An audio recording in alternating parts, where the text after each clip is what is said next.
1203 খ্রিস্টাব্দের এক রাত। বাইরে তখন আকাশ ভেঙে বৃষ্টি পড়ছে, আর সেই বৃষ্টির শব্দ ছাপিয়ে আসছে তুর্কি ঘোড়সওয়ারদের উল্লাস আর আর্তনাদ। নালন্দার আকাশ আর আগুনের লেলিহান শিখায় রক্তবর্ণ। গঙ্গা তীরে এক গভীর ভূগর্ভস্থ মঠের ভেতর মৃত প্রদীপের কাঁপা কাঁপা আলোয় এক বীভৎস যজ্ঞ চলছে। মাঝখানে কোষ্ঠী পাথরের বেদি, তার উপর শুয়ে রাখা হয়েছে তান্ত্রিক চন্দ্রপালিতের মৃত কন্যাকে। জন্মের সময় তার মাথা শখ করে নাম রেখেছিলেন রুদ্রা। মৃত রুদ্রার ফ্যাকাশে শরীর ঘিরে 8 জন তান্ত্রিক মন্ত্রোচ্চারণ করছে। প্রত্যেকের হাতে মানুষের হাড়ের তৈরি ছোড়া। রক্ত দাও, আরো রক্ত। দর্পণ অসম্পূর্ণ থাকিলে এই মারণ অস্ত্র কোনোভাবেই জাগিবে না।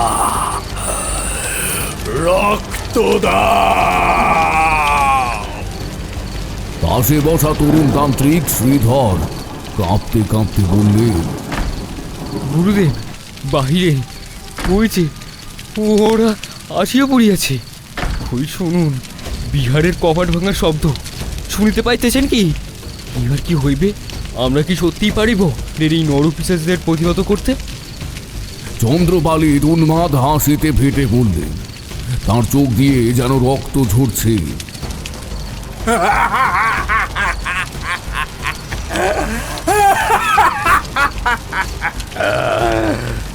তলোয়ারে যাহা সাধিত হয় নাই, এই বজ্র ভৈরবীর ক্রোধে তাহাই সম্পূর্ণ হইবে।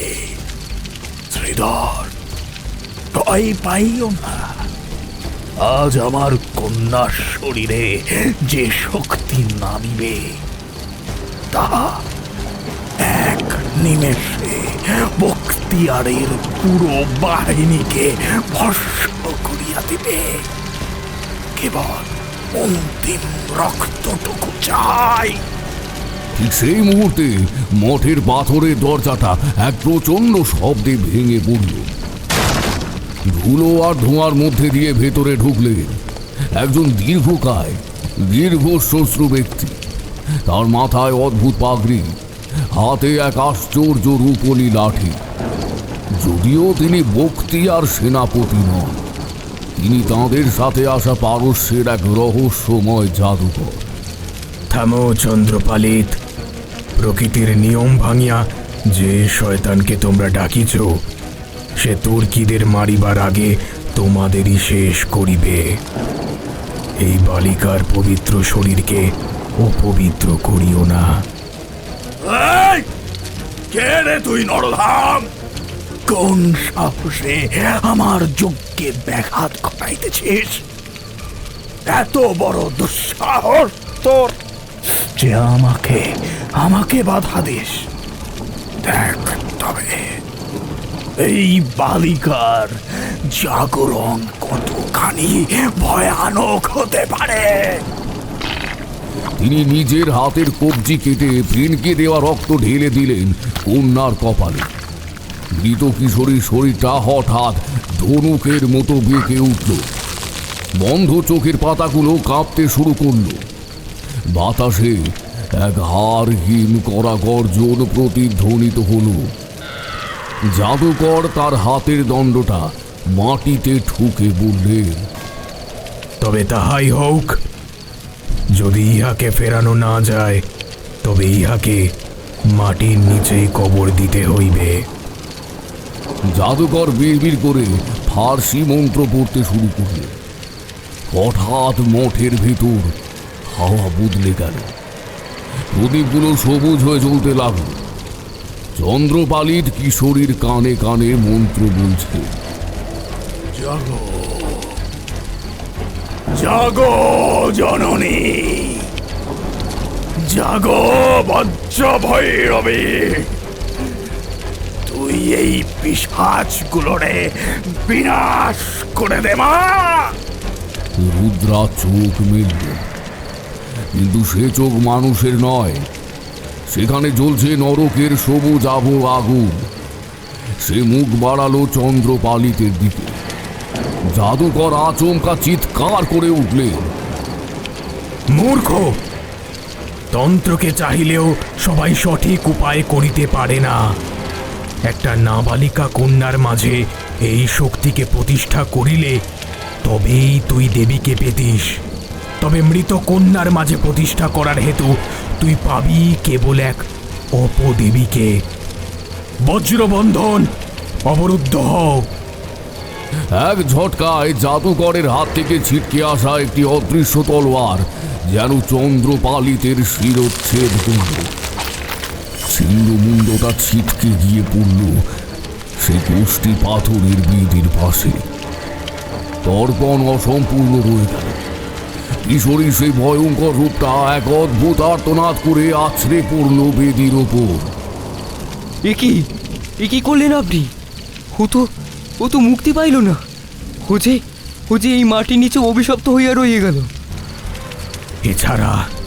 এছাড়া কোনো উপায় ছিল না বাছা। একে আমি কাল বন্ধনে আবদ্ধ করিলাম। 700 বৎসর এই পাথর একে গিলে রাখিবে। কিন্তু স্মরণে রেখো, যেদিন এই পাথরে আবার কোনো মানুষের হাতের ছোঁয়া লাগিবে, সেদিন এই অতৃপ্ত আত্মা আবার রক্ত তর্পণ পূর্ণ করতে ফিরে আসিবে। চন্দ্রপালিত, তুমি ভুলে গেছো নাবালিকার মৃত্যু দিয়ে কোনো ভালো কাজ হইতে পারে না। এই কন্যা তোমার হেতু অতৃপ্ত রহিল, রক্ত তর্পণের নেশায় রহিল। এই আত্মা ঘুমাবে নিজের ভেতর বজ্র ভৈরবীর শক্তিপুঞ্জকে ধারণ করে। বাইরে তখন নালন্দা পুড়ছে, আর ভেতরে সে গভীর অন্ধকারে কোষ্ঠী পাথরের বেদির নিচে চাপা পড়ে রইল এক অসম্পূর্ণ ঘৃণা, এক চির তৃষ্ণার্ত আত্মা, বজ্র ভৈরবী।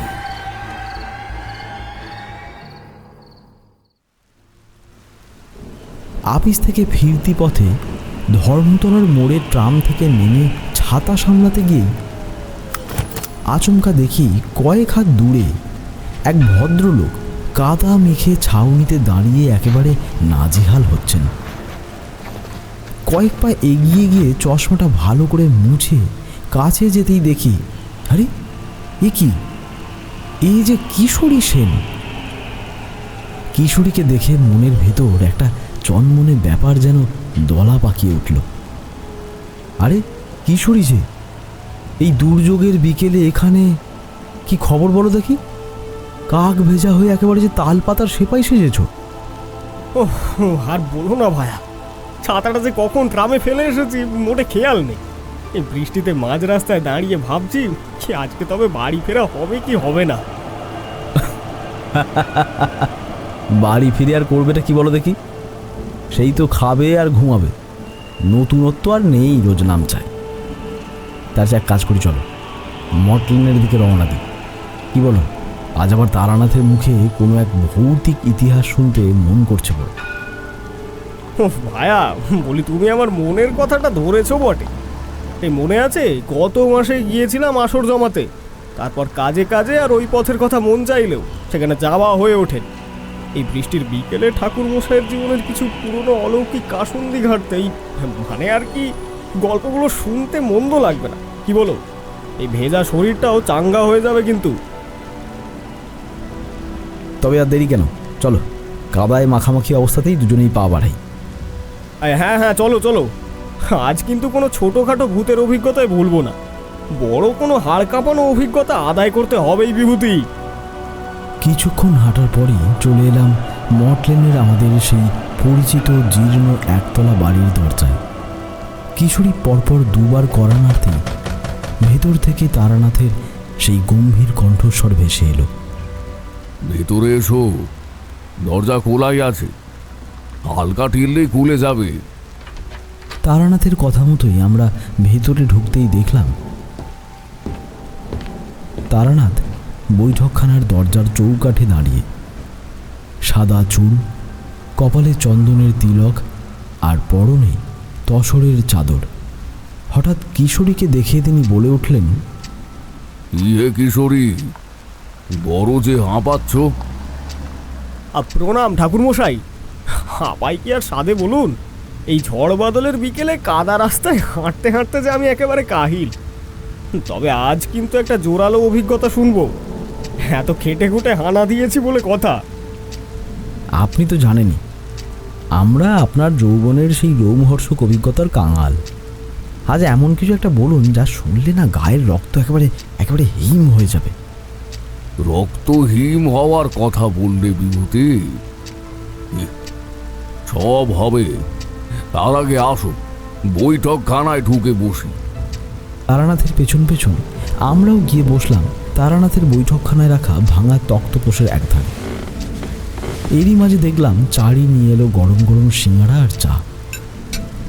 যা বুঝছি একেবারে জমে যাবে আজকের সন্ধে। তারানাথ চায়ে একটা দীর্ঘ চুমুক দিয়ে মাটির ভাঁড়টা পাশে নামিয়ে রাখলেন। তার চোখ দুটো জানালার বাইরের সন্ধ্যাকালীন অন্ধকারের দিকে স্থির। বাইরে বৃষ্টির ঝমঝমানিও আরও বেড়েছে। মনে হচ্ছে পুরনো কলকাতার এই জীর্ণ বাড়িটাকে কেউ চাবুক মারছে। তারানাথ হঠাৎ বাঁকা হেসে আমার দিকে তাকিয়ে বললেন, রক্তহীন হওয়ার কথা বললে না বিভূতি? মানুষের শরীরে রক্তহীন হওয়া এ তো সামান্য কথা, কিন্তু পাথরের বুক চিরে যখন রক্ত বেরোতে শুরু করে তখন মানুষের ধমনীর রক্ত আর হিম থাকে না, ভয়ে শুকিয়ে কাঠ হয়ে যায়। কিশোরী আর আমি একে অপরের দিকে চাওয়াচাওয়ি করলাম। কিশোরী চট করে বলে উঠল, পাথরের বুক চিরে রক্ত? আরে আজ কি তবে কোনো পাষাণ হৃদয় প্রেতাত্মার গল্প শোনাবেন নাকি ঠাকুরমশাই? তারানাথ একটা দীর্ঘশ্বাস ফেলে গমগমে গলায় বললেন, সে এক আদিম তৃষ্ণার কথা হে। সময়টা ছিল 1925 সাল। বড় বাজারের এক ধনী ব্যবসায়ী মাটি খুঁড়তে গিয়ে এক প্রাচীন কোষ্ঠী পাথরের বেদি পেয়েছিলেন, আর সেটা বাড়িতে আনার পর থেকেই তার ঘরে মৃত্যুর পদধ্বনি শোনা যাচ্ছিল। সেটা কোনো সাধারণ পাথর নয়, 700 বছর আগের এক অতৃপ্ত তৃষ্ণা, যা বখতিয়ার খলজির আমল থেকে রক্তের জন্য অপেক্ষা করে আছে।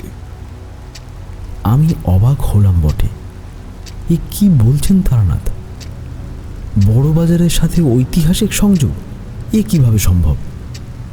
অগত্যা প্রশ্ন করতে গেলাম, তার আগেই কিশোরী বলে উঠল, আচ্ছা, কিন্তু এ কি করে সম্ভব বলুন তো? মানে বড় বাজারের মতো এলাকায় এসব পাওয়া এসব অলিক কাহানি নয় কি? আর তার উপরে এরকম একটা গুরুতর ঐতিহাসিক সংযোগ, এ আবার সম্ভব নাকি? তারানাথ মৃদু হেসে বলে উঠলেন, কিশোরী, আজ যেখানে বড় বাজারের ঘিঞ্জি গলি, 800 বছর আগেও সেখানে ছিল গঙ্গার এক গভীর বাঁক আর নিবিড় বোধ। নদিয়া যখন বখতিয়ার ঘোড়ার খুরের তলায় পিষ্ট হচ্ছে, তখন কিছু সিদ্ধতান্ত্রিক তাঁদের বজ্র ভৈরবীর বেদি নিয়ে নৌকোয় করে এই মোহনায় পালিয়ে এসেছিলেন। তাঁরা ভেবেছিলেন এই জলাভূমিতে তুর্কিরা পৌঁছতে পারবে না, তাই তাঁরা মাটির নিচে গোপন মঠ তৈরি করে তাঁদের শেষ তর্পণ শুরু করেছিলেন। যাক, বাকিটা ঘটনাক্রমের সাথে সাথেই জানতে পারবে। চলো এবার মূল অভিজ্ঞতায় আসি। 1925 সালের শ্রাবণ মাস। কলকাতার আকাশটা যেন এক বিশাল কালো হাঁড়ির মতো উপুর হয়ে আছে। দিন রাত সমানে ঢালছে তো ঢালছেই। সাত সকালে উঠেই দরজার নিচে একটা খাম পড়ে থাকতে দেখলাম। খামটা খুলতেই নাকে এলো অদ্ভুত এক সোঁদা গন্ধ। বড় বাজারের প্রখ্যাত ব্যবসায়ী শেঠ গিরিধারী লালের চিঠি। হাতে লেখা হরফগুলো কাঁপছে, যেন লিখতে লিখতে কলমটা তাঁর হাত থেকে বারবার খসে পড়ছিল। চিঠিতে কেবল একটি আরতি। তারানাথবাবু, আমার সর্বনাশ হয়ে যাচ্ছে। আপনি না এলে এই অকাল মৃত্যুর মিছিল থামবে না। দয়া করে আসুন, আপনার কথা অনেক শুনেছি। আপনি এইবার দয়া করে আমাদের রক্ষা করুন।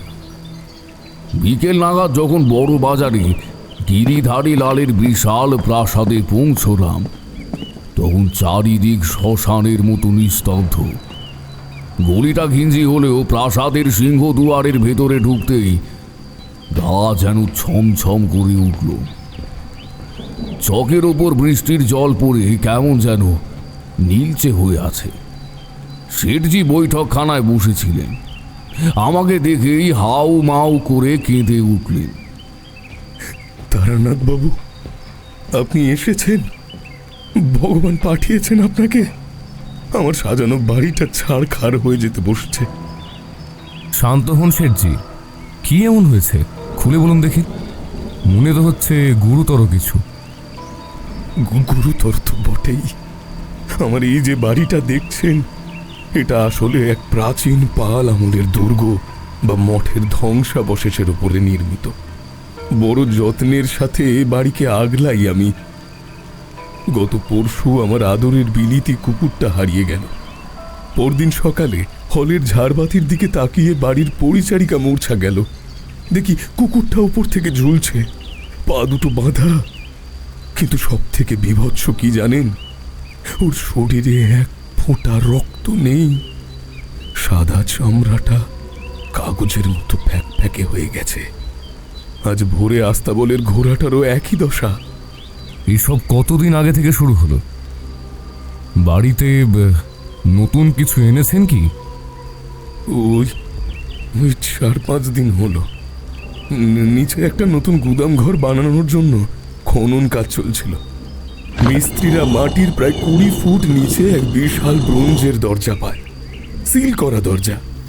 আমি ভাবলাম হয়তো পুরনো আমলের কোনো গুপ্তধন হবে, কিন্তু দরজা খোলার পর থেকেই এই বাড়িটা যেন বদলে গিয়েছে।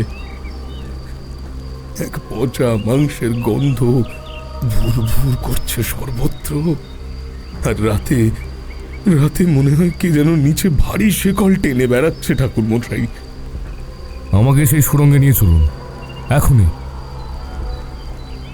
প্রাসাদের একদম পিছনের দিকে নোনা ধরা সিঁড়ি দিয়ে আমরা নিচে নামতে শুরু করলাম।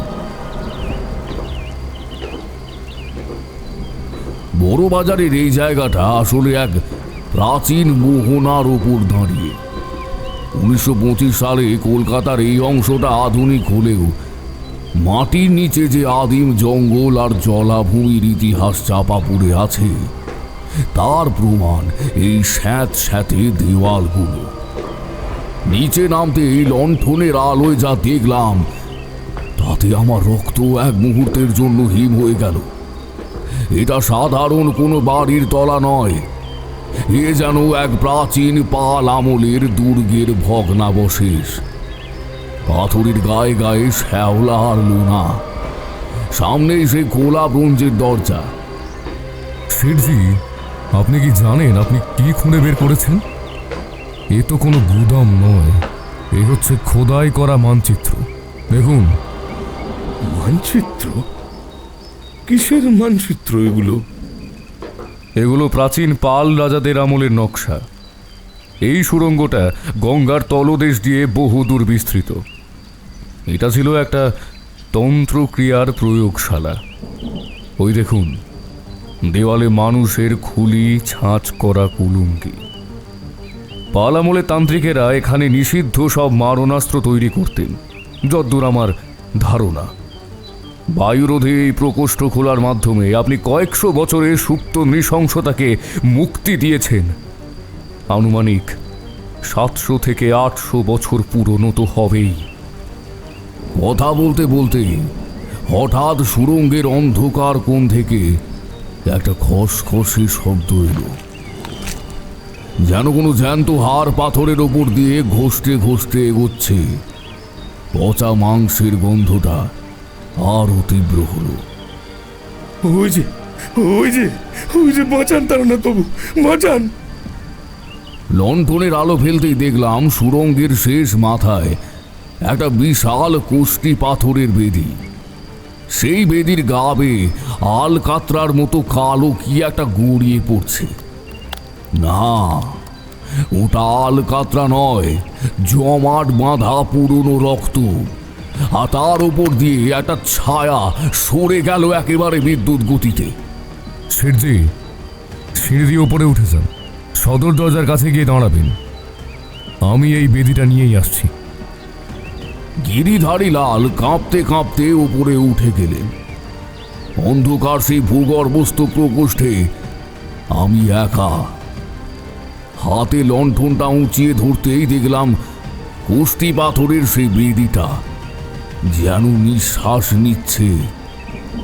পাথরের রং আলকাতরার চেয়েও কালো, আর শরীরটা এমন শীতল যে মনে হচ্ছে ওটা এই পৃথিবীর কোনো মাটি বা খনি থেকে আসেনি, যেন মহাকাশের কোনো হিম শীতল উল্কাপিণ্ড দিয়ে তৈরি।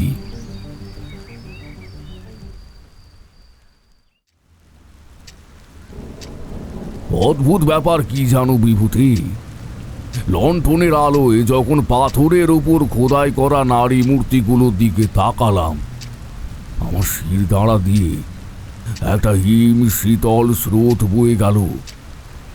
মনে হলো মূর্তিগুলোর পাথরের জীবগুলো নড়ছে, যেন তারা বাতাসের অদৃশ্য রক্ত করাগুলো চেটে নিতে চাইছে। আমি আর কিশোরী তারানাথের প্রত্যেকটা কথায় যেন আশ্চর্যের শেষ সীমা পার করছি বারংবার। তখনই তিনি আবার বলতে শুরু করলেন। তখনই প্রকোষ্ঠের তাপমাত্রা হুট করে অনেকটা কমে গেল। লণ্ঠনের শিখাটা সবুজ হয়ে কাঁপছে।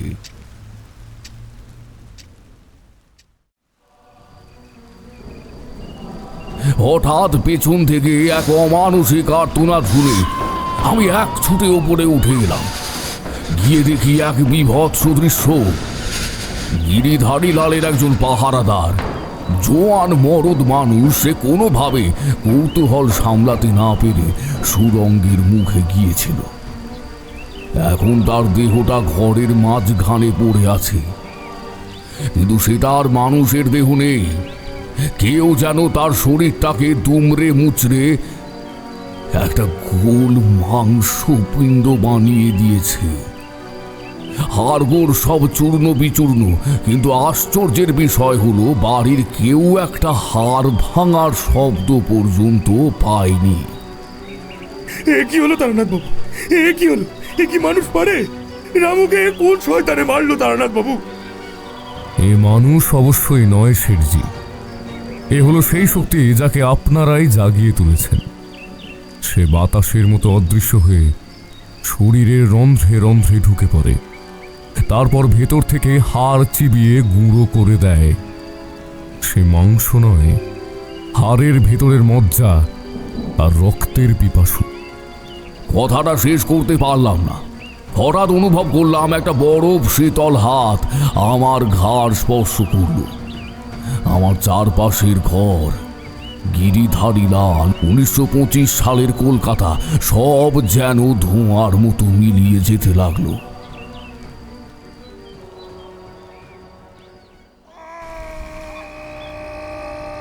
এক তীব্র কান ফাটা শব্দে আমার চেতনা লুপ্ত হলো এবং মুহূর্তের মধ্যে আমি বর্তমান থেকে ছিটকে গিয়ে দাঁড়ালাম 700 বছর আগের এক বিভৎস রণক্ষেত্রে। আমার চোখের সামনে তখন 1925 সাল নেই, আছে 1213 খ্রিস্টাব্দের জ্বলন্ত নালন্দা। আকাশ ধোঁয়ায় অন্ধকার, দূরে তুর্কি সেনাদের আল্লাহু আকবার ধ্বনি আর বৌদ্ধ ভিক্ষুকদের আর্তনাদে মিশে এক নারকীয় পরিবেশ তৈরি হয়েছে। আমি দেখলাম মঠের প্রাঙ্গণে দাঁড়িয়ে আছেন এক দীর্ঘকায় তান্ত্রিক, মহাচার্য রুদ্রকাল। তার সামনে 1000 মৃত তুর্কি সৈন্যের ছিন্ন মুন্ড দিয়ে তৈরি করা হয়েছে এক বিশাল পিরামিড। রুদ্রকাল আকাশের দিকে হাত তুলে গর্জে উঠলেন। বক্তিয়ারের দস্যুরা আমার ধর্মালয় পুড়িয়েছে, আমার শিষ্যদের রক্তে গঙ্গা লাল করেছে। আজ এই সহস্রমুণ্ডের উপর দাঁড়িয়ে আমি আহ্বান করছি সেই সংহারিণীকে, জাগো বজ্র ভৈরবী, রুদ্র রক্ত কবচ সম্পন্ন করো।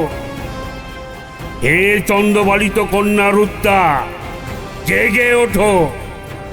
তান্ত্রিক রুদ্রকাল হাতের খড়গ দিয়ে নিজের বুক চিরে রক্ত ঢেলে দিলেন সেই মুন্ড পিরামিডের উপর।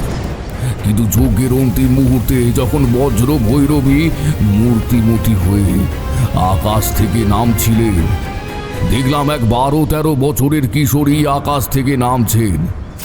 ঠিক তখনই এক দিগন্ত ভেদী তলোয়ারের ঝিলিক রুদ্রকালের শরীরকে দ্বিখণ্ডিত করে দিল।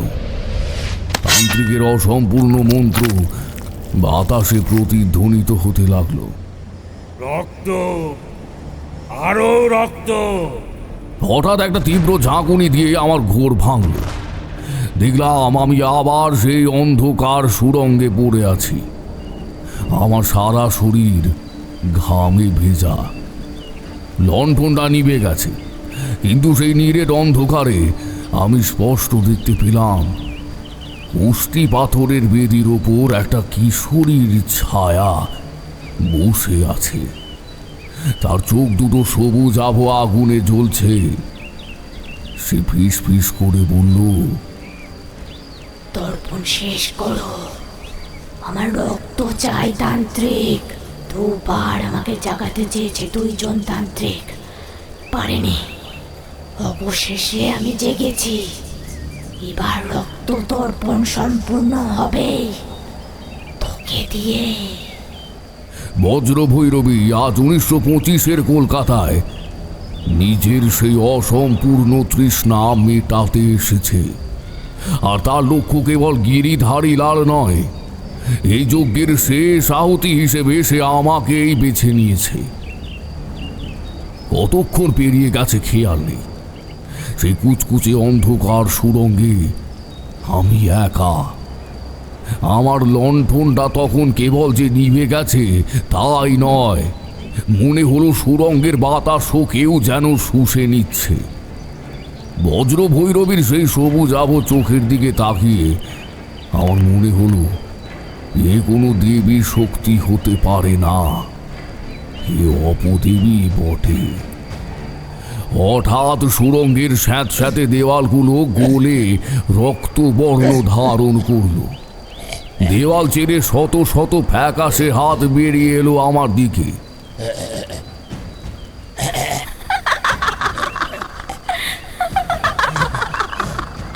চন্দ্রপালিত, কতকাল অপেক্ষা করেছি তোর জন্য। আজ তুই ফিরেছিস। তোর রক্ত দিয়ে আমায় পূর্ণ কর। নিজের মেয়ে বলেও তো রক্ষা দিস না, এবার অন্তত পূর্ণ কর। ভুল করছো, আমি চন্দ্রপালিত নই, আমি তারানাথ। তোর মায়া আমাকে স্পর্শ করতে পারবে না। কিন্তু মায়া তখন প্রবল। চোখের নিমেষে সুড়ঙ্গটা মিলিয়ে গেল। আমি দেখলাম আমি এক বিশাল অগ্নিকুণ্ডের সামনে দাঁড়িয়ে আছি। চারদিকে নালন্দার আকাশ রক্তবর্ণ। হাজার হাজার বৌদ্ধ ভিক্ষুর আর্তনাদ আমার কানে তালা লাগিয়ে দিচ্ছে। আমার নিজের হাতের দিকে তাকিয়ে শিউরে উঠলাম। পরনে আমার আর ধুতি পাঞ্জাবি নেই, আছে তান্ত্রিকের রক্তবস্ত্র। পাশে পড়ে আছে চন্দ্রপালিতের সেই ছিন্নমুণ্ড। ধীরে ধীরে দেখতে লাগলাম অতীত। জানলাম রুদ্রার পরিচয়। সেই আসলে বজ্র ভৈরবী বা কিশোরী রুদ্রা। হঠাৎ দেখি সে আমার দিকে এগিয়ে আসছে। তার প্রতিটি পদক্ষেপে মাটির বুক চিরে রক্ত ছিটকে বেরোচ্ছে। আত্মসমর্পণ কর তান্ত্রিক, তোর শরীরটা আমায় দে। আমি আবার মর্তে রক্ত বীজ ছড়াবো। এ কেবল চিত্তবিভ্রম, মনের জোর হারালেই এই পিশাচি জয় হবে। ঠিক সেই মুহূর্তে আমার মনে পড়ে গেল সুড়ঙ্গের মুখে দেখা সেই ব্রোঞ্জের দরজার কথা। গিরিধারী লাল ওটা খোলার সময় আমি খেয়াল করেছিলাম দরজার পাল্লায় কিছু অদ্ভুত ফার্সি হরফ খোদাই করা ছিল। বখতিয়ার সেই পারস্য জাদুকর একে মারতে পারেনি, কিন্তু এক অদ্ভুত শিলমোহরে একে স্থবির করে দিয়েছিলেন। আমি বুঝতে পারলাম সুড়ঙ্গের ওই ব্রোঞ্জের দরজাটা কেবল এক আবরণ নয়, ওটা একটা রক্ষা কবচ। আমি নিজের চোখ বন্ধ করলাম দ্রুত, মনের সব শক্তি দিয়ে সেই 1203 সালের আগুনের দৃশ্যটাকে সরিয়ে দিয়ে আবার 1925-এর অন্ধকারে ফিরে আসার চেষ্টা করলাম।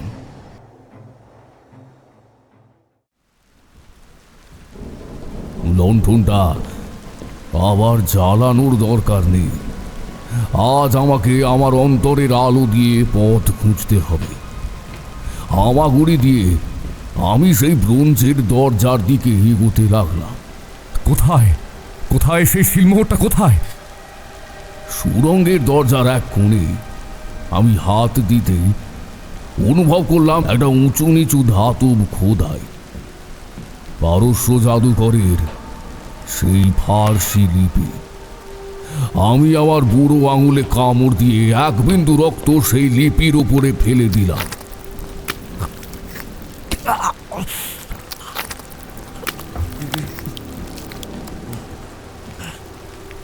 সাথে সাথে একটা নীল সবুজাভ আলো বিচ্ছুরিত হলো পুরো সুড়ঙ্গে।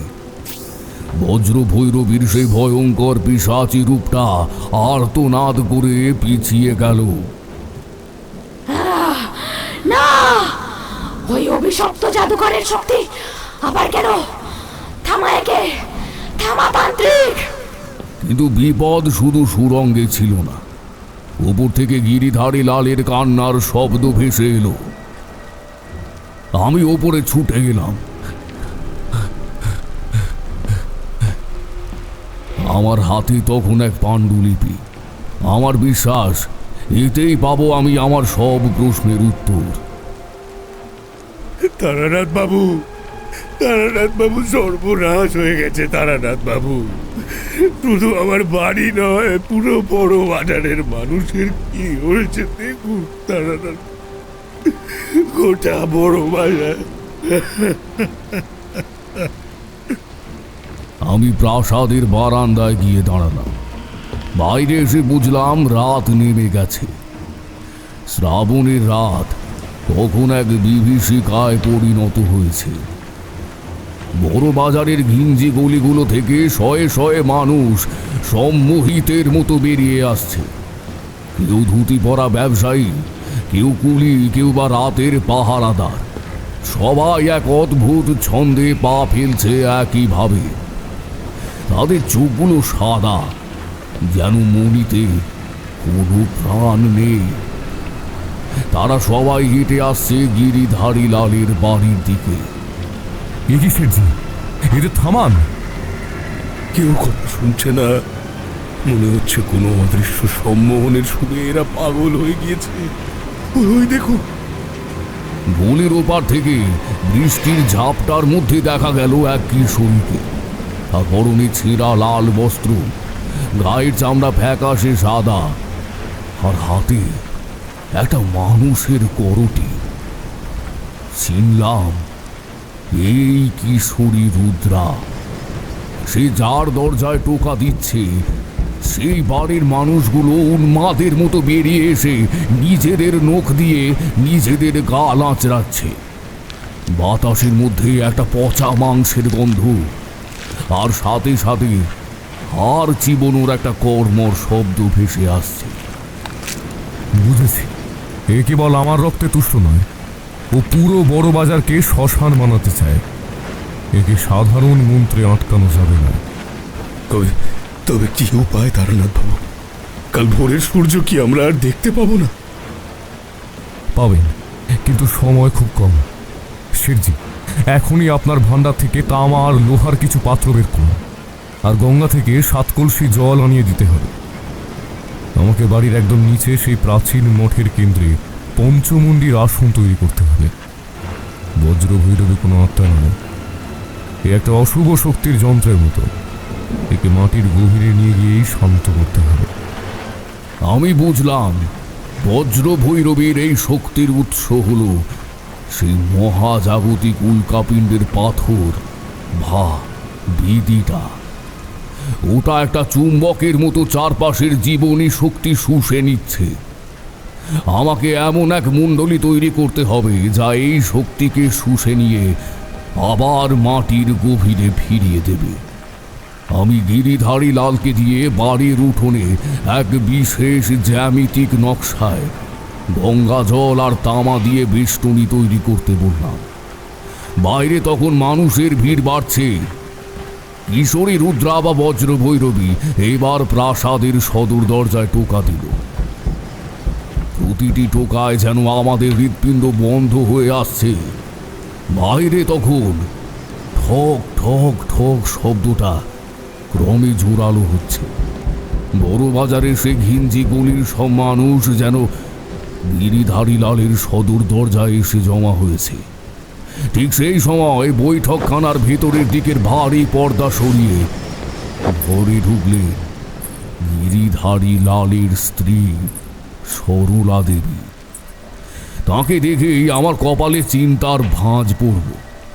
কিছুক্ষণ আগেও তো উনি অন্দরে পুজো করছিলেন, কিন্তু এখন তার চোখের কোণে এক অদ্ভুত কালচে ছায়া। চুলগুলো আলুলাইতো, আর তার গায়ের সেই রেশমি শাড়িটার প্রান্ত দিয়ে টপ টপ করে বৃষ্টির জল নয়, থক থকে রক্ত ঝরছে। আরে সরলা, তুমি এখানে কেন? বাইরে যে বিপদ, তুমি তো অন্দরে ছিলে। সরলা দেবী কোনো কথা বললেন না। তিনি শুধু স্থির দৃষ্টিতে আমার দিকে তাকিয়ে রইলেন। হঠাৎ তার ঠোঁট দুটো কানের লতি পর্যন্ত প্রসারিত হয়ে এক অমানুষিক হাসি ফুটে উঠল।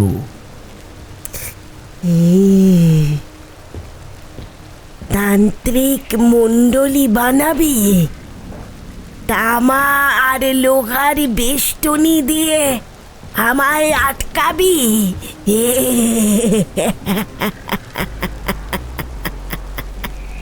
ভুলে গেছিস এই বাড়ির অন্দরেই তো আমার যজ্ঞের বেদি।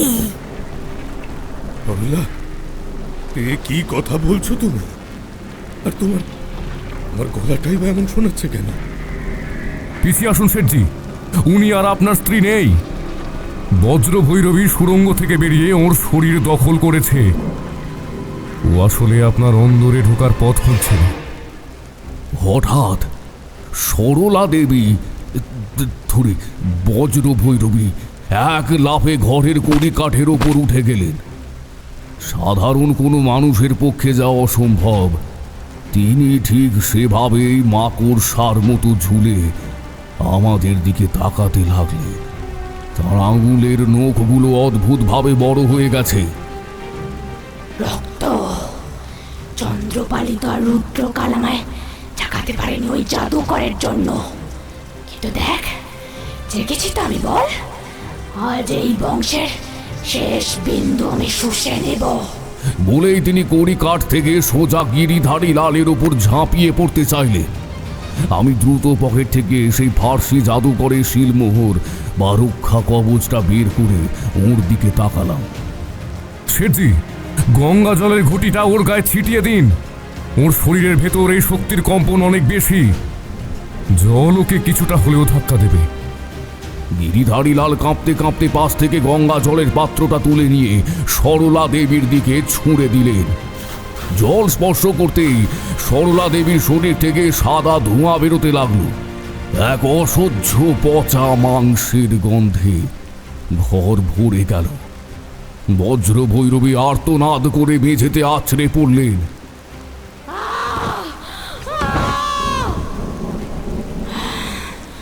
জল দিয়ে আমায় মারবি? আমি আকাশ থেকে নেমেছি, আমি বাতাসের মেয়ে। দেখ তবে আমার রূপ। ঘরের জানালাগুলো হঠাৎ প্রচন্ড শব্দে খুলে গেল। বাইরের সেই ঝোড়ো বাতাস শোঁ শোঁ শব্দে ঘরের ভেতর ঢুকে এলো। ঝাড়বাতিগুলো দুলতে শুরু করলো। আমি দেখলাম সরলা দেবীর শরীরটা ধীরে ধীরে ফুলে উঠছে, যেন ওর ভেতরে কেউ বাতাস পুড়ে দিচ্ছে। ওর চামড়াটা ফেটে যাওয়ার উপক্রম।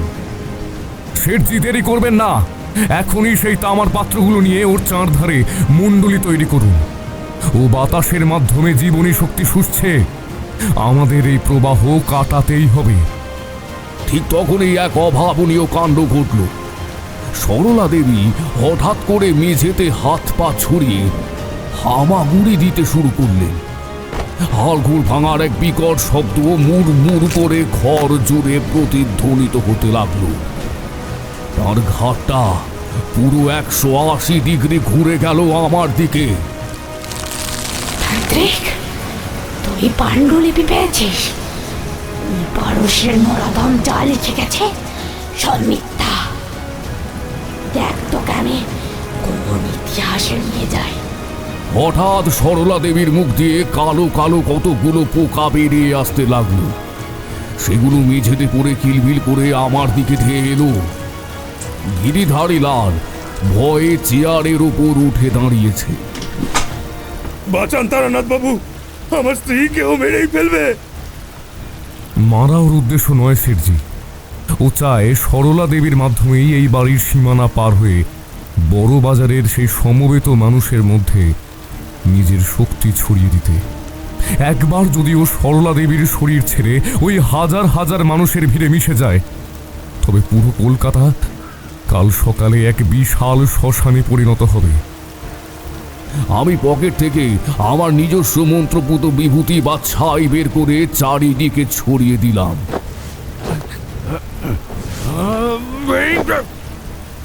পোকাগুলো সেই ছাইয়ের বেষ্টনীতে এসে ছটফট করে পুড়তে লাগলো। কিন্তু সরলা দেবী তখন উন্মাদের মতো হাসছেন। তার সেই হাসি ধীরে ধীরে এক কিশোরীর কান্নায় রূপান্তরিত হলো।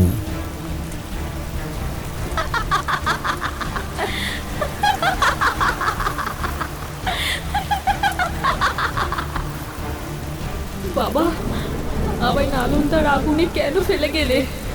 এই জাদুকর আমায় মাটির তলায় কেন বন্ধ করলো? আমি শুধু বাঁচতে চেয়েছিলাম। এই আবেগটা ছিল সব থেকে ভয়ানক। বজ্র ভৈরবী বুঝতে পেরেছে যে ভয় দেখিয়ে আমাকে কাবু করা যাবে না। তাই সে কিশোরী রুদ্রার সেই করুণ সত্তাকে ঢাল হিসেবে ব্যবহার করছে।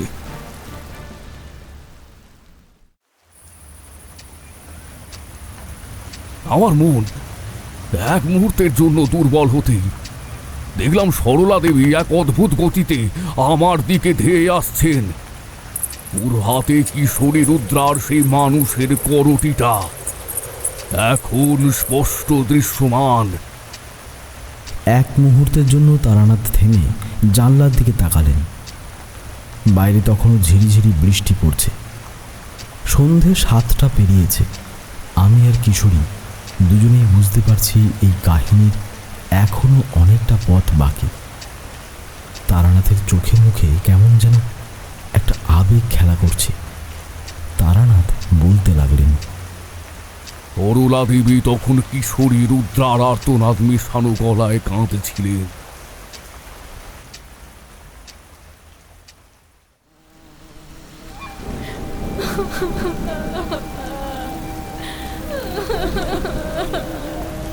তখন এক মুহূর্তের জন্য আমার হাত ক্ষেপে গেল। মানুষের মন তো বিভূতি, মায়া বড় ভয়ানক জিনিস। মনে হচ্ছিল সামনে কোনো রাক্ষসী নয়, বরং এক পিতৃহারা অনাথ বালিকা বিচার চাইছে। নিজের পিতার হাতে খুন হয়ে বিচার চাইছে বিশ্ব ব্রহ্মাণ্ডের কাছে।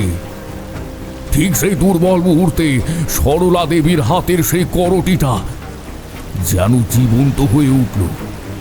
তার কোটর থেকে ঠিকরে বেরোতে লাগলো সবুজাভ অগ্নি।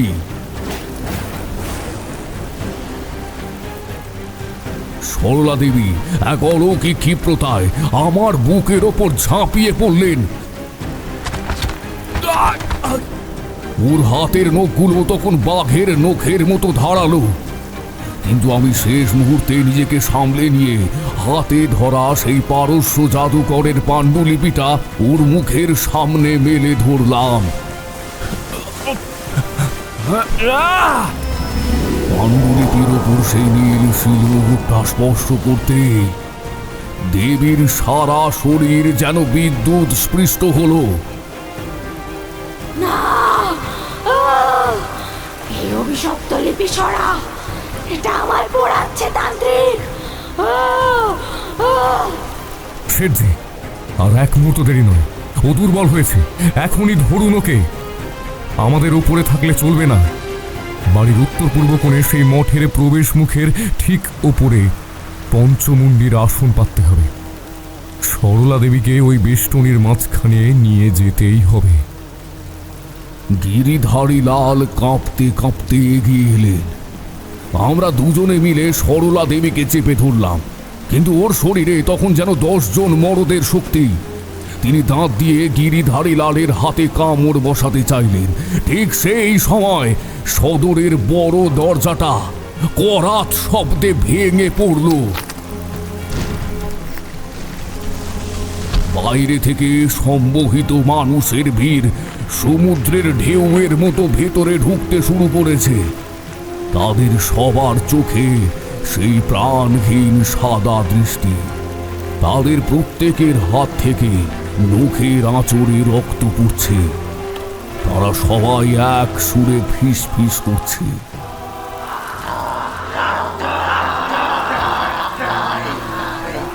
ওদের দিকে তাকাবেন না শেঠজি, ওরা পুতুল মাত্র। ওই রুদ্রার হাতের সুতোয় নাচছে। সরলা দেবীকে টানতে টানতে ওই কোণের ঘরটায় নিয়ে চলুন। কোনো দিকে আপনি আমল দেবেন না। আমরা কোনো মতে সরলা দেবীকে চ্যাং দোলা করে পাশের সেই ছোট প্রকোষ্ঠে নিয়ে এলাম, যার ঠিক নিচে সেই সুরঙ্গের মুখ। আমি দ্রুত হাতে গঙ্গা জল আর বিভূতি দিয়ে মেঝের উপর একটা বৃত্তাকার মণ্ডলী আঁকলাম। সরলা দেবী মেঝেতে আছড়ে পড়ে ছটফট করছে। ওর গলার শিরাগুলো দড়ির মতো ফুলে উঠেছে। ওর মুখ দিয়ে এখন আর পোকা নয়, কালো থকথকে রক্ত বেরোচ্ছে। আমাকে মাটির নিচে নিতে চাস? আবার সেই অন্ধকারে? আমি যাব না, আমি আকাশ দেখব। ওই 1000 মানুষের প্রাণ দিয়ে আমি কাল সকালে নতুন সূর্য জাগাবো।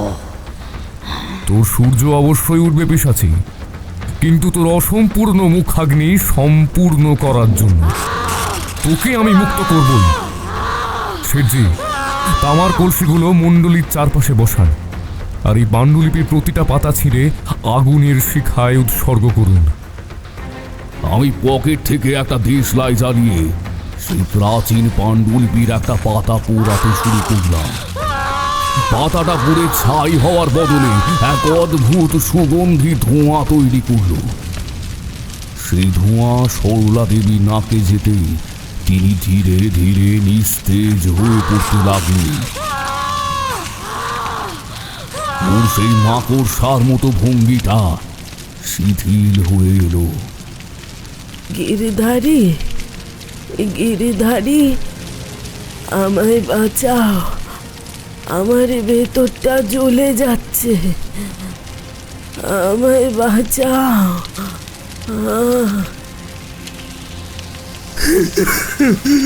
ভয় পেও না সরলা, ভয় পেও না। তারানাথ বাবু আছেন, তোমার কিচ্ছুটি হবে না।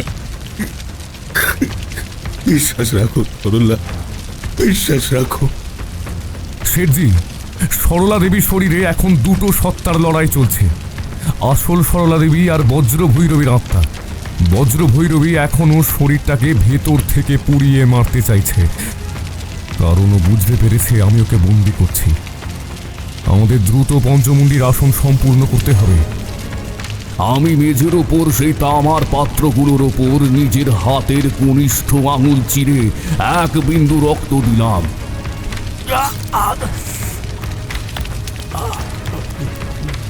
সাথে সাথে একটা মৃদু স্পন্দন অনুভব করলাম নিজের নিচে। সুরঙ্গের সেই কোষ্ঠী পাথরের বেদিটা যেন সাড়া দিচ্ছে। ওং রিং বজ্রভৈরবী মুক্তঙ্কেশং পথবৃতে নমঃ या देवी भैरवाय शक्तिदायिनी पुरवे नमः। আধারের তৃষ্ণাধারে ফিরুক, রুদ্রা তুমি শান্ত হও। রক্তের নয়, শান্তির তর্পণ গ্রহণ করো। রক্ত কারোরই হলোক মুক্তি হয় না, ত্যাগে হয়, শান্তিতে হয়, স্বস্তিতে হয়। হঠাৎ দেখলাম সরলা দেবীর কপাল দিয়ে সেই নীল আলোটা বেরিয়ে এলো, যা আমি সুরঙ্গে দেখেছিলাম। সেই আলোটা ধীরে ধীরে সংকুচিত হয়ে নিজের ফাটল দিয়ে নিচে সুরঙ্গের দিকে চলে গেল। সরলা দেবী একটা দীর্ঘশ্বাস ফেলে অচৈতন্য হয়ে পড়লে।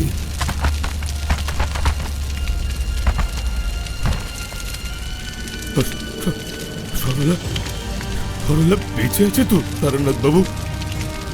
হ্যাঁ শেঠজি, ওর শ্বাস চলছে। বজ্র ভৈরবী ওর শরীর ছেড়ে আবার নিচে সেই কোষ্ঠী পাথরের বেরিতে ফিরে গেছে।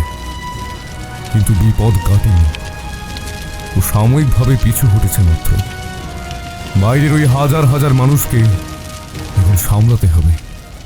ওরা যে প্রাসাদের সিঁড়ি অবধি চলে এসেছে। বাইরে থেকে তখন মানুষের গর্জনে বাড়িটা কাঁপছে। দরজার জানলার পাল্লায় ধাক্কা দেওয়ার শব্দ ক্রমে বাড়ছে। আমি বুঝলাম বজ্র ভৈরবীকে চিরতরে শান্ত করতে হলে কেবল সরলা দেবীকে বাঁচানোই যথেষ্ট নয়। আমাকে নিচে গিয়ে সেই বেদের বিপরীত তর্পণ বা জাদুকরের কাল বন্ধনের শেষ অংশটুকু শেষ করতে হবে। আমি গিরিধারী লালকে বললাম সরলা দেবীর মাথায় গঙ্গার জল ছিটিয়ে তাকে আগলে রাখতে।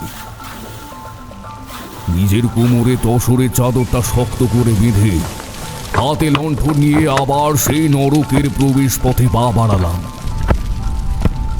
সুড়ঙ্গ দিয়ে নিচে নামতেই অনুভব করলাম চারপাশের দেওয়ালগুলো যেন কাঁপছে।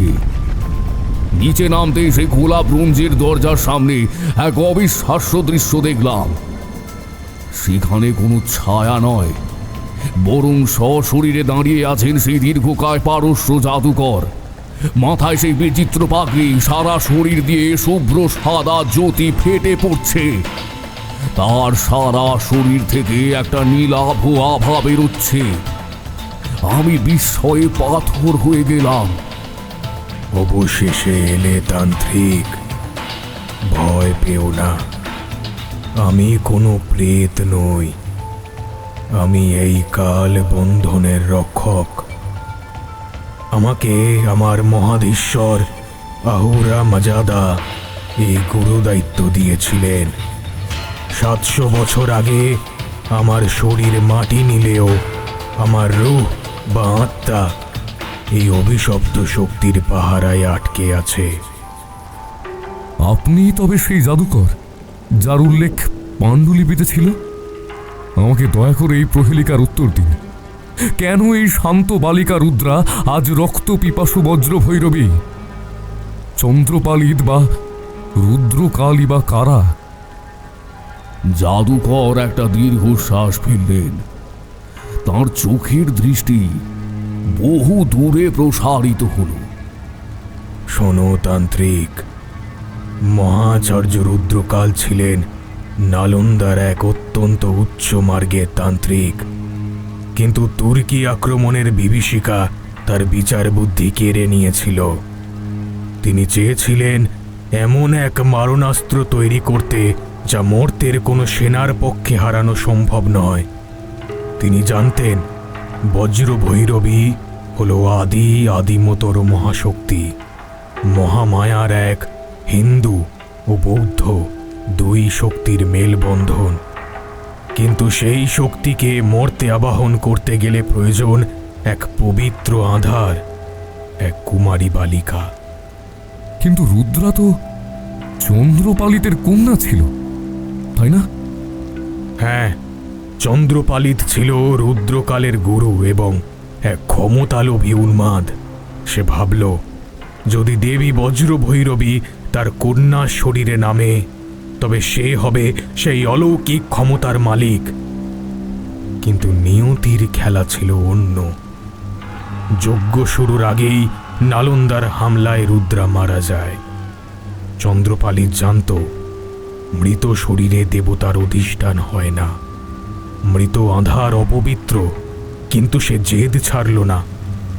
তার মানে অসম্পূর্ণ যজ্ঞের ফলে এই বিপর্যয়? ঠিক তাই। মৃত রুদ্রার নিথর দেহে যখন ওই প্রচণ্ড তেজস্বিনী মহাশক্তিকে জোর করে নামানো হলো, তখন সেই পবিত্র দেবী শক্তি মৃতদেহের সংস্পর্শে এসে অপদেবী বা পিশাচিতে রূপান্তরিত হল। দেবী হলেন বজ্রভৈরবী, আর তার বিকৃত রূপ হল এই রক্ত পিপাসু প্রেত। যে কন্যা জগতের মা হতে পারত, সে হল ধ্বংসের কারণ, আর রুদ্রা হয়ে গেল এই অপশক্তির আধার। তাহলে এই করটি আর এই রক্তের তৃষ্ণা কেন? চন্দ্রপালি তার অসম্পূর্ণ তর্পণে নিজের রক্ত দিয়েছিল। রুদ্রা তখনও জীবিত এবং মৃতের মাঝখানে এক ধোঁয়াশায় ছিল। দেবী শক্তির আগমনে সে বেঁচে উঠতে চেয়েছিল, কিন্তু প্রাণ পায়নি। পেয়েছে কেবল ক্ষুধা। এই করটি হলো সেই বলিদানের প্রতীক। এমনকি সে সময় আমি রুদ্রাকে সমাধি দিয়েছিলাম কাল বন্ধন করে, কিন্তু তা অমান্য করে তাকে আবার আবাহন করে কাল রুদ্র। ফলে তাকে আমি দুটুকরো করে ফেলি।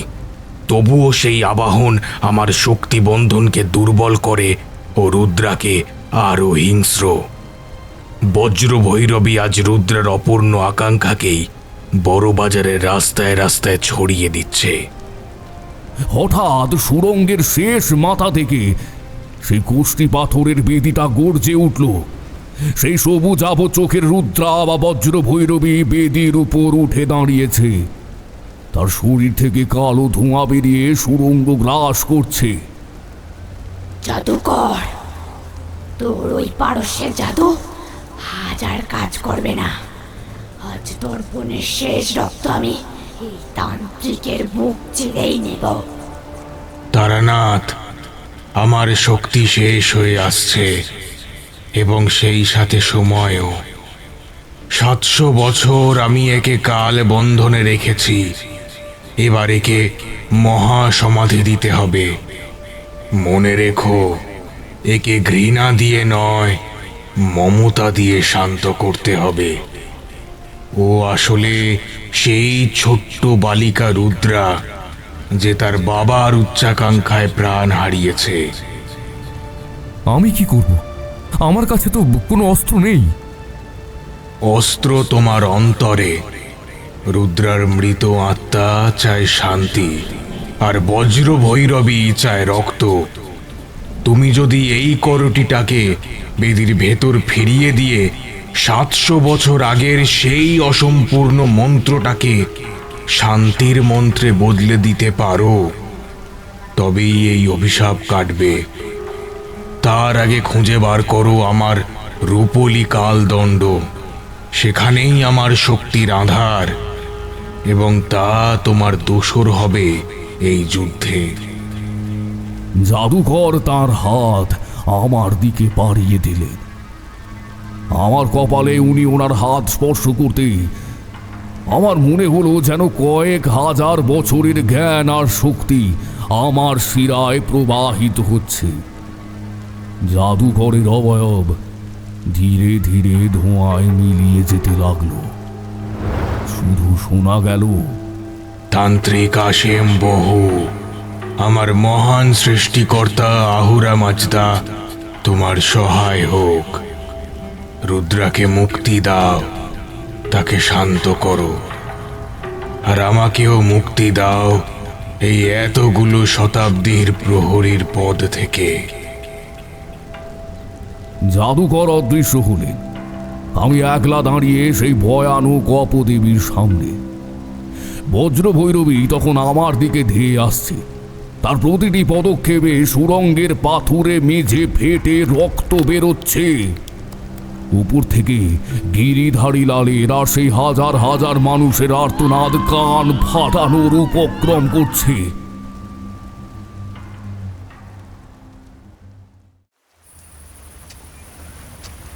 তারানাথ থামলেন। আমি আমতা আমতা করে বললাম, তারপর ঠাকুরমশাই, মানে আপনি কি পারলেন সেই বালিকাকে শান্ত করতে? বড় বাজারের সেই হাজার হাজার মানুষের কি হলো? তারানাথ একটা ম্লান হাসলেন। সে বড় কঠিন লড়াই বিভূতি। মা যখন চণ্ডী হয়ে সংহার শুরু করে তখন তাকে শান্ত করতে মহাদেবকেও পায়ের নিচে শুতে হয়। আমি তো তখন সামান্য একটা যুবক মাত্র।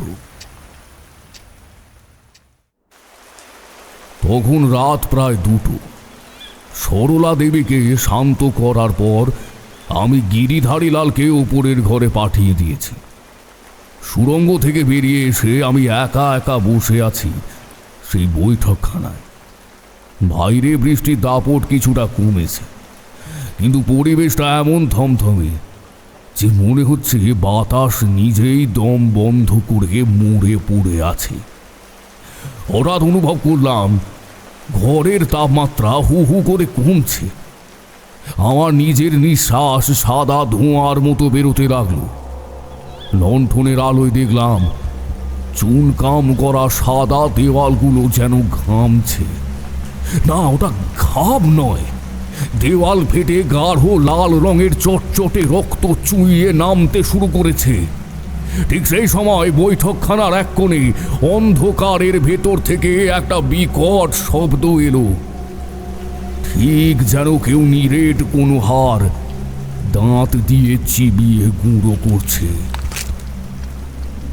আশেপাশে কেউ ছিল না, কিন্তু শব্দটা আমার কানের একদম কাছে চলে এলো। ঠিক তখনই সদর দরজা ঠেলে টলতে টলতে ভেতরে ঢুকলেন গিরিধারী লালের অতি পুরনো বিশ্বস্ত কর্মচারী হরিপদ। তাকে দেখে আমার বুকটা ছ্যাঁক করে উঠল। তার চোখ দুটো বেরিয়ে আসছে, তার হাতে একটা ভাঙা কাঁচের টুকরো। মা আসছে, মা রক্ত চাইছে। তর্পণ তর্পণ অসম্পূর্ণ, তর্পণ অসম্পূর্ণ। হরিপদ, সামলান নিজেকে। কি করছেন কি? ওটা ফেলে দিন। আপনি নিজের হুঁশে নেই, থামুন দয়া করে। হরিপদ আমার কথা শুনল না। সে নিজের গলার কাছে কাঁচের টুকরোটা চেপে ধরল। তার মুখ দিয়ে এক অদ্ভুত নারী কণ্ঠের হাসি বেরোতে লাগলো, বজ্র ভৈরবীর সেই পৈশাচিক হাসি।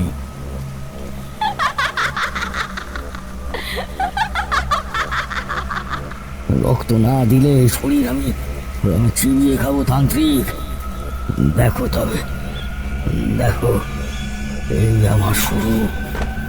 হরিপদ নিজের গলায় কাঁচটা বসাতে যাবে, ঠিক তখনই আমি পকেট থেকে মন্ত্রপুত সর্ষে ওর দিকে ছুঁড়ে দিলাম।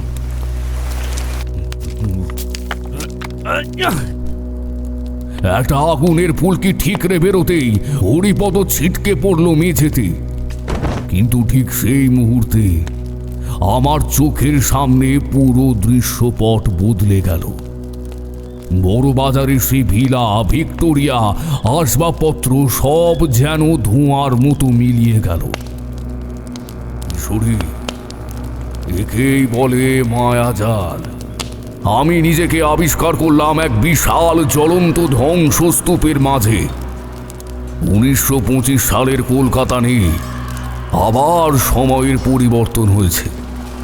আমার চারপাশে নালন্দার আকাশ রক্তবর্ণ, আগুনে লেলিহান শিখা আকাশ ছুঁতে চাইছে। তুর্কি ঘোর সওয়ারদের তলোয়ারের ঝনঝনানি আর বৌদ্ধ ভিক্ষুকদের আর্তনাদ আমার কানের পর্দা ছিঁড়ে দিচ্ছে। আমি দাঁড়িয়ে আছি সেই অসম্পূর্ণ যজ্ঞের হাঁড়ি কাঠের পাশে। এটাই তোর কবর তান্ত্রিক, এই আগুনে তুই ছাই হবি। আমি বুঝলাম আমি যদি এই ভ্রমকে সত্য বলে মেনে নিই তবে আমার হৃদযন্ত্র এখনই বন্ধ হয়ে যাবে। আমি চোখ বন্ধ করে জাদুকরের সেই অসীম ভহুর নাম বীর বীর করতে লাগলাম। অসীম বহু, অসীম বহু, অসীম বহু, অসীম বহু, অসীম বহু। কারণ আমি জানি সকল সৃষ্টির কর্তা একজনই, কেবল নামকরণ ভিন্ন। হঠাৎ আমার পায়ের তলার মাটিতে একটা কম্পন অনুভব করলাম। জাদুকর বলেছিলেন কালদণ্ড, ওটা ছাড়া এই ভ্রম কাটানো অসম্ভব।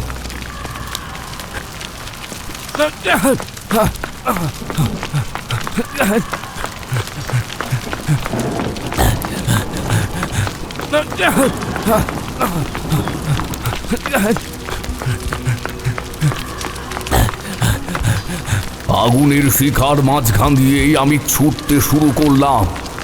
নালন্দার সেই ধ্বংসপ্রাপ্ত মঠের ধ্বংসাবশেষের নিচে একটা গুপ্ত কুঠুরির সন্ধান পেলাম।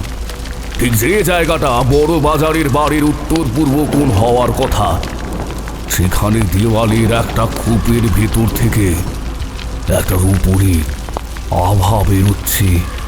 ছবি না ওটা, ওটা আমার যন্ত্রণার শিকল।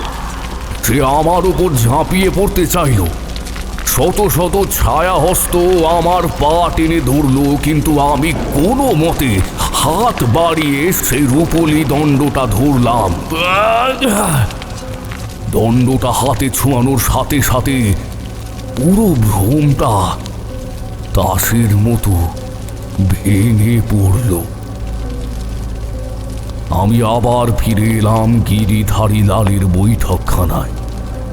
মেঝেতে হরিপদ অচৈতন্য হয়ে পড়ে আছে। দেওয়াল থেকে চুইয়ে পড়া রক্তগুলো কালো কয়লার মতো শুকিয়ে গেছে, আর আমার হাতে জ্বলজ্বল করছে পারস্য জাদুকরের কালদণ্ড। দণ্ডটা হাতে নিতেই আমি স্পষ্ট দেখতে পেলাম সুড়ঙ্গের ভেতর থেকে সেই কোষ্ঠী পাথরের বেদিটা কাঁপছে।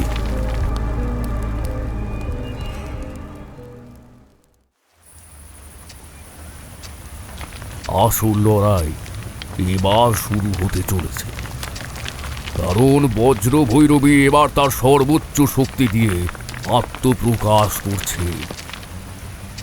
তারপর ঠাকুরমশাই, কালদণ্ড পাওয়ার পর আপনি কি সেই রক্তপিপাসু আত্মাকে চিরতরে বিদায় করতে পারলেন? বড় বাজারের ওই হাজারো মানুষ যারা বাড়ির সামনে ভিড় করেছিল, তাদের কি হলো? সে কথা বলবো কিশোরী, তবে আগে আর এক ভাঁড় চা খেয়ে। আমার অভিজ্ঞতা শেষ অঙ্কটা বড়ই করুণ এবং বলতে পারো বড়ই ভয়ঙ্কর।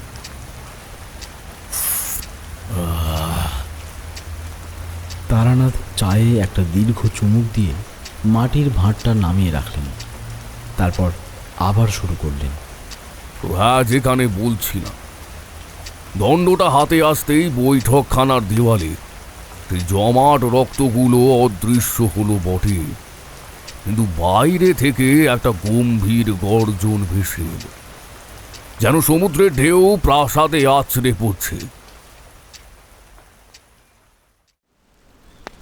বড় বাজারে সেই হাজার হাজার মানুষ এখন সদর দরজা ভেঙে ভেতরের উঠোনে ঢুকে পড়ছে। তাদের সমবেত কণ্ঠস্বরে কেবল একটাই ধ্বনি,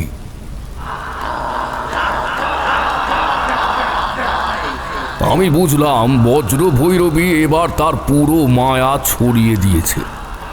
আমি কালদণ্ডটা মুঠোয় চেপে ধরে বৈঠকখানা থেকে সোজা সুড়ঙ্গের মুখে গিয়ে দাঁড়ালাম। হঠাৎ দেখি আমার পাশে এক কুয়াশাচ্ছন্ন অবয়বটি নারী মূর্তির, পরনে তিব্বতী তান্ত্রিক সাজ। আমি চিনলাম, এ জুথিকা, আমার সেই পরিচিত আত্মিক শক্তি যে বারবার আমায় বিপদে রক্ষা করেছে। তারানাথ, দেরি করুন না। ও বড় বাজারের প্রতিটি মানুষের জীবন শক্তি শুষে নিয়ে নালন্দার সেই মারণাস্ত্রকে জীবন্ত করতে চাইছে। আজ তোমাকে বজ্র ভৈরবকে আহ্বান করেই এর মোকাবিলা করতে হবে। আর মনে রেখো, এখানে সহানুভূতি মূল শক্তি, সংঘর্ষ নয়। যুথিকার উপদেশকে মাথায় রেখে আমি সুরঙ্গে পা রাখতেই দেখলাম সেই কোষ্ঠী পাথরের বেদিটা আর স্থির নেই। ওটা থেকে দাউ দাউ করে সবুজ রঙের আগুন বেরোচ্ছে। তার ওপর দাঁড়িয়ে আছে রুদ্রা, আর চুলগুলো যেন জীবন্ত অভিশাপ, আর চোখ দিয়ে গলিত লাভার মতো রক্ত ঝরছে। সারা শরীর সবুজ বর্ণ ধারণ করেছে। তান্ত্রিক, তোর ওই জাদুকরের লাঠি আমায় বাঁধতে পারবে না। আমি আদিম তৃষ্ণা, আমি সংহার। সে হাত বাড়াতেই সুরঙ্গের পাথরগুলো খসে খসে আমার দিকে ধেয়ে আসতে লাগলো। আমি হাতের কাল দণ্ডটা মাটিতে ঠুকে গগন বিদারী স্বরে চিৎকার করে উঠলাম, ওং রিং ফট বজ্র ভৈরবায় নমঃ। দণ্ড থেকে এক তীব্র রূপালী আলো বিচ্ছুরিত হয়ে সেই পাথরগুলোকে চূর্ণ করে দিল। কিন্তু বাইরে থেকে মানুষের আর্তনাদ বাড়ছে। যুথিকা তখন আমার পেছনে দাঁড়িয়ে এক অদ্ভুত সুরক্ষা বলয় তৈরি করেছে। আমি আমার ঝোলা থেকে বের করলাম আমার সেই পুরনো তিব্বতী ডমরু। লাদাখ ভ্রমণের সময় এক বৃদ্ধ লামা আমায় এটি দিয়েছিল। ডমরুটা বাজাতে শুরু করলাম। সেই শব্দের প্রতিটি তরঙ্গে সুরঙ্গের বাতাস যেন স্থির হতে লাগলো। বজ্র ভৈরবীর সেই বিভৎ স্বরূপটা যন্ত্রণায় কুকড়ে যেতে লাগলো। আমি দেখলাম বজ্র ভৈরবী যত দুর্বল হচ্ছে, তার ভেতর থেকে সেই ছোট্ট কিশোরী রুদ্রার মুখটা বেরিয়ে আসছে। সে কাঁপছে। জাদুকরের কথা আমার মনে পড়ে গেল। জাদুকর বলেছিল, একে ঘৃণা দিয়ে নয়, মমতা দিয়ে শান্ত করতে হবে। আমি আগুনের বেষ্টনী ভেদ করে এগিয়ে গেলাম।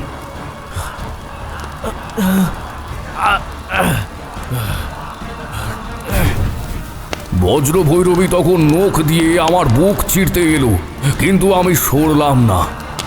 আমি তার সেই রক্ত ভেজা কপালে হাত রেখে অত্যন্ত শান্ত স্বরে বললাম, রুদ্রা, মা আমার, অনেক হয়েছে। 27 বছর ধরে তুমি ওই অন্ধকারের কবরে আটকে আছো। তোমার বাবা ভুল করেছিলেন, কিন্তু তুমি তো নিষ্পাপ। তোমার তৃষ্ণা রক্তের নয় গো মা। তোমার তৃষ্ণা আসলে একটু শান্তির। তুমি মুক্তি নাও মা, সেই পবিত্র আগুনে ফিরে যাও, যেখানে তোমার আত্মা কোনো ঘৃণা ছাড়াই জ্বলতে পারবে। এই কথাটি বলতেই রুদ্রার চোখের সেই সবুজ আভ আগুন নিভে গেল। তার সেই বিভৎস ডাইনি রূপটা বসে পড়ল। বেরিয়ে এলো 12 বছরের এক শীর্ণ কায়া কিশোরী, যার দু চোখ ভরা জল। আমি শুধু বাড়ি যেতে চেয়েছিলাম তান্ত্রিক। বাবা আমায় কেন মরতে দিল? আমি তোমাকে বাড়ি ফিরিয়ে দেব মা। আমি হাতের সেই করটি বা মানুষের খুলিটা কোষ্ঠী পাথরের বেদির গর্তে স্থাপন করলাম। কাল দণ্ডটা তার উপর রেখে অন্তিম তর্পণের মন্ত্র পড়লাম, অদ্যাপি শান্তি, সর্বভয় বিনাশিনী শান্তি। সাথে সাথে এক তীব্র নীল আলো পুরো বড় বাজারকে আলোকিত করে তুলল।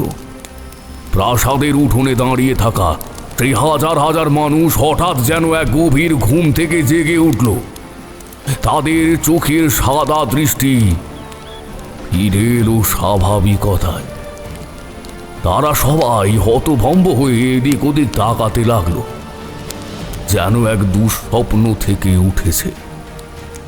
সুরঙ্গের ভেতর রুদ্রার আত্মা ধীরে ধীরে আলোর বিন্দু হয়ে মিলিয়ে গেল। কোষ্ঠী পাথরের বেদিটা প্রচণ্ড শব্দে ফেটে গিয়ে গুঁড়ো হয়ে মাটিতে মিশে গেল। কাল দণ্ডটাও অদৃশ্য হল। গিরিধারী লাল উপর থেকে ছুটে এলে, তার সারা শরীর ঘামে ভেজা। সব শেষ হয়েছে তারানাথ বাবু। বাইরের মানুষগুলো সব ঠিক হয়ে গেছে।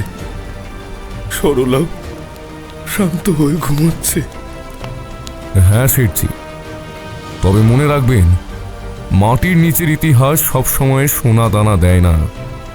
কখনো কখনো 700 বছরের পুরনো অভিশাপও উগরে দেয়। আজ থেকে এই সুড়ঙ্গ বালি দিয়ে বুঝিয়ে দিন, রুদ্রা মুক্তি পেয়েছে। আপনিও দয়া করে মুক্ত হন এবার নিজের অযাচিত লোভ থেকে।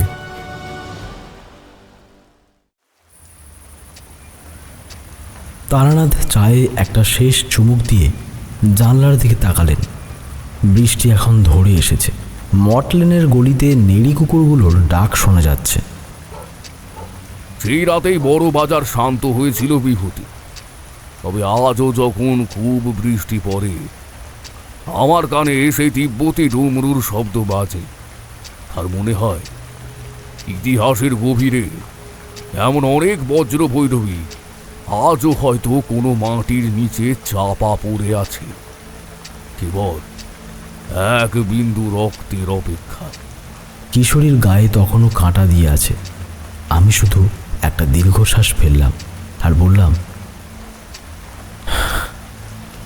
ঠাকুরমশাই, এরপরেও তো সেই তিব্বত ডমরুর আরও গল্প আছে শুনলাম, সেটা কি শোনা যাবে? তারানাথ মৃদু হেসে জানালাটা বন্ধ করে দিলেন। আবার একচোট জোরে বৃষ্টি নেমেছে।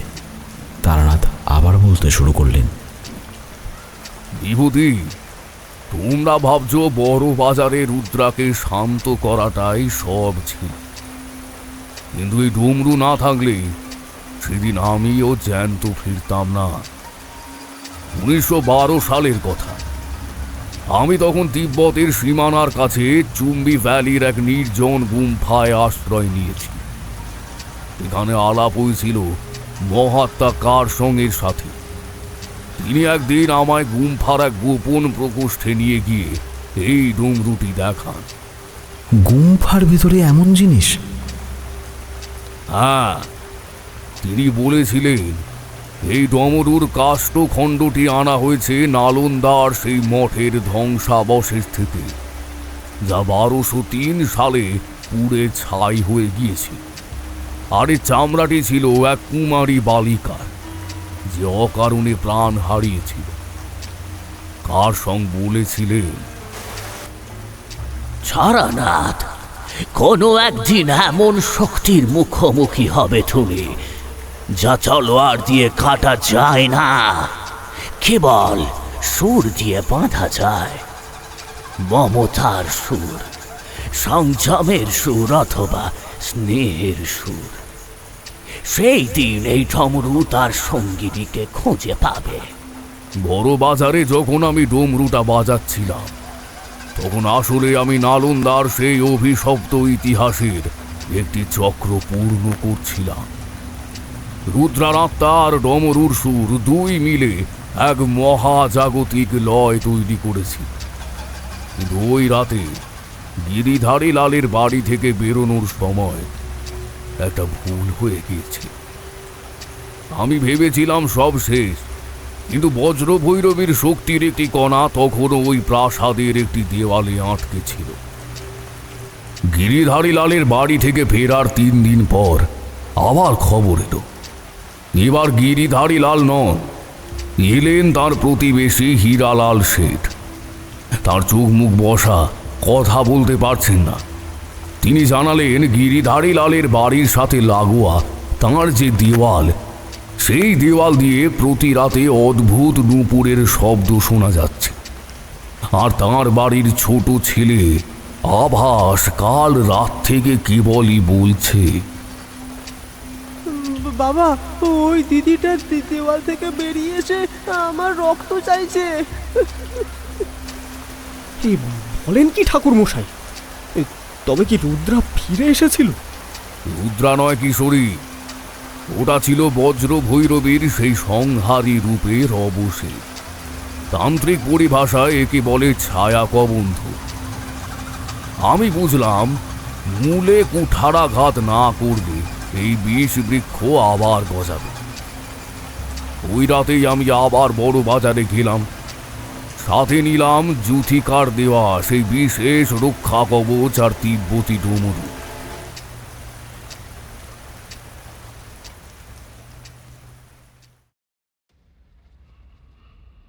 গিয়ে দেখলাম বিভৎস দৃশ্য। হীরালালের দেওয়াল ফেটে এক ধরনের কালো তরল বেরোচ্ছে, যা দেখতে অবিকল মানুষের শিরার মতো। সেই শিরাগুলো ঘর জুড়ে ছড়িয়ে পড়ছে। আমি সেই সুড়ঙ্গে প্রবেশ পথে গিয়ে দাঁড়ালাম। দেখলাম কোষ্ঠী পাথরের বেদিটা যদিও ভেঙে পড়েছে, কিন্তু মাটির গভীরে থাকা সেই মহাজাগতিক উল্কাপিণ্ডের মূল কেন্দ্রটি এখনও স্পন্দিত হচ্ছে। ওটা ছিল একটা পরজীবীর মতো, যা মানুষের ভয়কে খাদ্য বানিয়ে টিকে থাকতে চায়। আমি এবার আর মমতা দেখালাম না, কারণ রুদ্রার শিশুমাত্মা মুক্তি পেলেও এই অপশক্তিটি ছিল চন্দ্রপালিতের পাপের ফসল। আমি ডমরুটাকে উল্টো তালে বাজাতে শুরু করলাম। ধিন তাক নয়, তাক ধিনাধিন, তাক ধিনাধিন, তাক ধিনাধিন, তাক ধিনাধিন, তাক ধিনাধিন।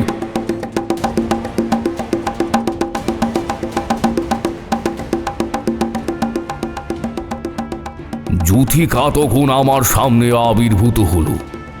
তার হাতে ছিল এক জ্যোতির্ময় খড়গ। সেই ইশারায় জানালো এই পাথরের হৃৎপিণ্ডকে চূর্ণ করতে হবে। আমি ডমরুর তালের সাথে সাথে আমার কালদণ্ড নিয়ে সেই মাটির নিচের কেন্দ্রস্থলে আঘাত করলাম। সাথে সাথে এক অমানসিক চিৎকার শুনতে পেলাম, যা কোনো মানুষের নয়, যেন কয়েকশো বছর ধরে জমে থাকা কান্নার প্রতিধ্বনি। পাথরের ভেতর থেকে দাউ দাউ করে সাদা আগুন বেরিয়ে এলো। আমি আমার তসরের চাদরটা খুলে সেই আগুনের ওপর চাপা দিয়ে দিলাম এবং শেষ মন্ত্রোচ্চারণ করলাম, ওং নির্বাণ শান্তং পাদং ওং নির্বাণ শান্তং পাদং নমঃ। মুহূর্তের মধ্যে সব শান্ত হয়ে গেল। হীরালালের বাড়ির সেই রক্ত শিরাগুলো ধুলোয় মিশে গেল। গিরিধারী লালের বাড়িটা একবার কেঁপে উঠল, আর তারপর যেন এক গভীর স্বস্তির নিঃশ্বাস ফেলল সে।